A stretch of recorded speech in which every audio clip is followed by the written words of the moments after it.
20,46,000 ರೂಪಾಯಿ ನಷ್ಟದಲ್ಲಿತ್ತು. 21-22ರಲ್ಲಿ 4,04,00,000ಕ್ಕೂ ಅಧಿಕವಾಗಿ ಲಾಸನ್ನು ಕಂಡಿದೆ.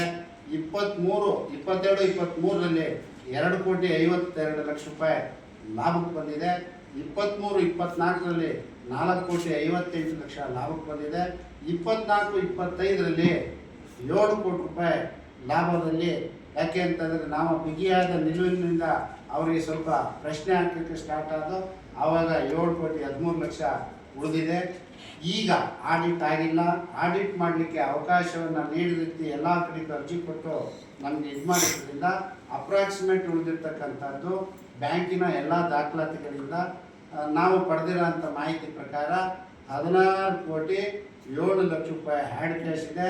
18 ಕೋಟಿ ರೂಪಾಯಿನ ನಾವು FD ಮಾಡುವ ಮೂಲಕ SBI ಬ್ಯಾಂಕಲ್ಲಿ 8 ಕೋಟಿ, ಬಾಕಿದನ್ನು 10 ಕೋಟಿ SBIನಲ್ಲಿ, 8 ಕೋಟಿ ಇದರಲ್ಲಿ ಕೆನರಾ ಬ್ಯಾಂಕ್ನಲ್ಲಿ FD ಮಾಡಿದ್ದೀವಿ.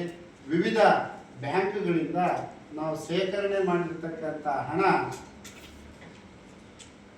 84,81,00,000 ರೂಪಾಯಿ. ಸೊ ನಾವು ಅಧಿಕಾರ ವಹಿಸ್ಕೊಂಡಂತಹ ಡಿಸೆಂಬರ್ 29ನೇ ತಾರೀಕೇನು ಜನವರಿ ಮಾಹೆಯವರೆಗೂ ಅಲ್ಲಿ ಸೊಸೈಟಿಯಲ್ಲಿದ್ದಂಥ ಹಣ 53 ಕೋಟಿಗೂ ಮಿಗಿಲಾಗಿ FD ಮತ್ತು ಹಣಕಾಸಿನ ವ್ಯವಸ್ಥೆ ಇತ್ತು. ಆ 53 ಕೋಟಿ ಕಳೆದಾಗ ನಮಗೆ ಸುಮಾರು 39 ಕೋಟಿ ರೂಪಾಯಿ ಆದಾಯವನ್ನು ಗಳಿಸಿದ್ದೀವಿ. ಈ 39 ಕೋಟಿ ಇನ್ನೂ 4 ತಿಂಗಳು ಸಂಬಳ ಕೊಡಬೇಕಾಗಿರೋದ್ರಿಂದ 8 ಕೋಟಿ ಕಳೆದರೂ ಸಹ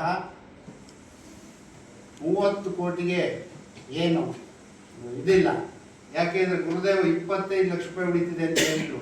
ನೀವು ಸಂಪೂರ್ಣವಾಗಿ ಆಡಿಟ್ ಮುಖಾಂತರ ಬೇಕಾದರೆ ನಿಮಗೆ ವರದಿನ ಯಾರು ಬೇಕಾದರೂ, ಇದು ಸಾರ್ವಜನಿಕ ಸಂಸ್ಥೆ, ಹೇಳಿ ಕೇಳಿ ಈ 3 ಜಿಲ್ಲೆಯ ರೈತರ ಪ್ರತಿಯೊಬ್ಬರ ಜಾತ್ಯತೀತವಾಗಿ 1 ಎಕರೆ ಮೇಲೆ 2 ರೂಪಾಯಿ ಸೆಸ್ ಹಾಕುವ ಮೂಲಕ ಅದು ಸಾರ್ವಜನಿಕ ಹಣ ಶೇಖರಣೆ ಆಗಿದೆ.